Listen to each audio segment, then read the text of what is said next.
J'aimerais dire à quelqu'un ici qui est en train de passer par un ensemble de malheurs qu'il ne comprend pas, alors que tu crains Dieu. Le malheur atteint souvent le juste. Parfois, la présence du malheur est un signe que tu es juste. Dieu veut qu'un jour, après un certain nombre d'années que tu aies marché avec lui, ton nom, toi aussi, devienne le nom d'une dimension. Dieu veut que ton nom devienne le nom d'une manifestation de l'Esprit de Dieu.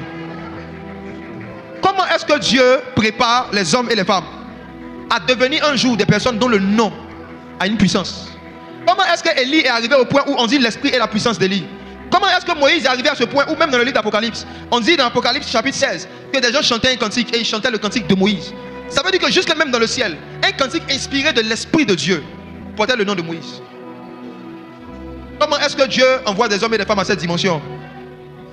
Par les souffrances, par les malheurs, par les humiliations. La Bible dit que le malheur atteint souvent le juste. Pourquoi le malheur atteint souvent le juste? 1 Corinthiens chapitre 12 verset 28. Et je vais terminer par ça.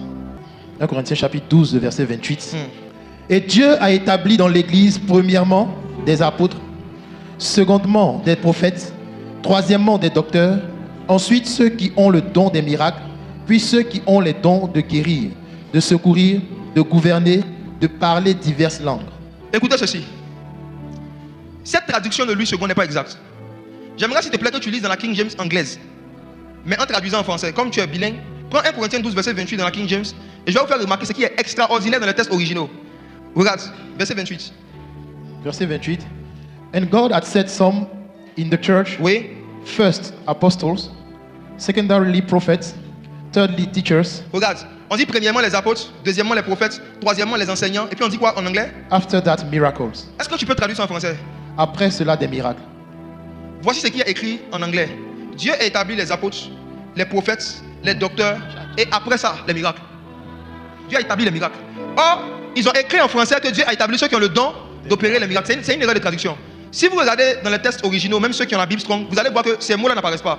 Ce qui est écrit littéralement, c'est que Dieu a établi premièrement les apôtres, les prophètes, troisièmement les enseignants, ensuite des miracles.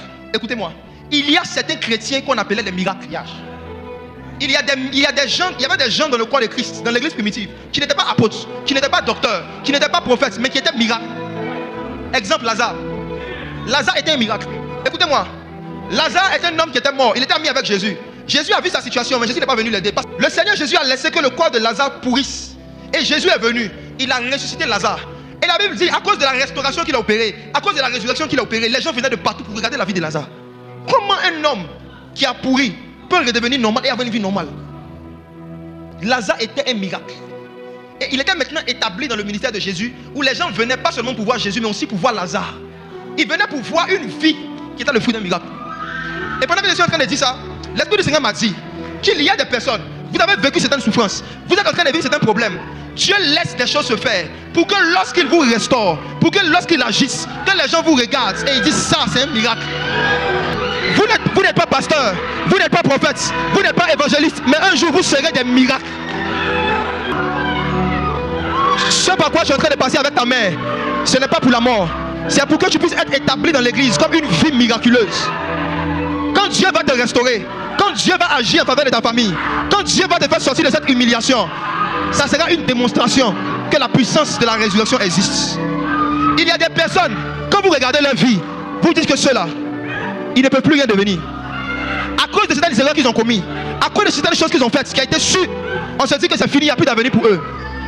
Mais là où les hommes mettent un point, c'est là que Dieu met une virgule.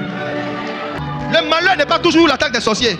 Parfois le malheur est un signe que Dieu est en train de dire pour te dire que tu es juste. Le malheur atteint souvent le juste. Le malheur atteint souvent le juste. Mais l'Éternel le délivre toujours. Il y avait des hommes dans la Bible qui n'avaient pas de nom parce qu'ils étaient des miracles. Exemple, la femme qui avait la perte de sang, c'est quoi son prénom? On ne connaît pas son prénom. Pourquoi? Parce que comment quelqu'un peut perdre du sang depuis 12 ans et elle n'est pas anémiée? Il y a des gens qui vous êtes en train de m'écouter. Ce n'est même pas votre guérison qui sera un miracle, c'est votre suivi.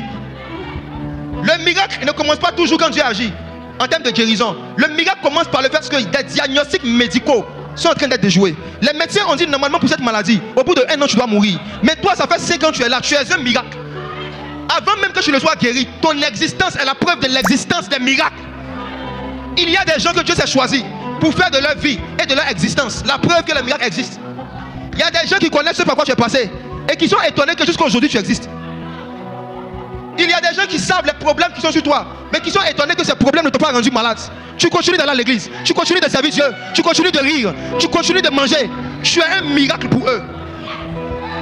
Et il y avait des gens comme ça que Dieu avait établis dans l'église. Il y avait les apôtres, oui. Il y avait les prophètes, oui. Il y avait les docteurs, oui. Mais il y avait des gens qui n'avaient pas de titre, mais qui avaient un témoignage. Je dis, il y a des gens qui n'ont pas de titre, mais qui ont un témoignage. Il y a des gens qui n'ont pas de titre, mais qui ont un témoignage. Il y a des gens qui n'ont pas de fonction à l'église, mais dont juste le témoignage prouve que le miracle existe.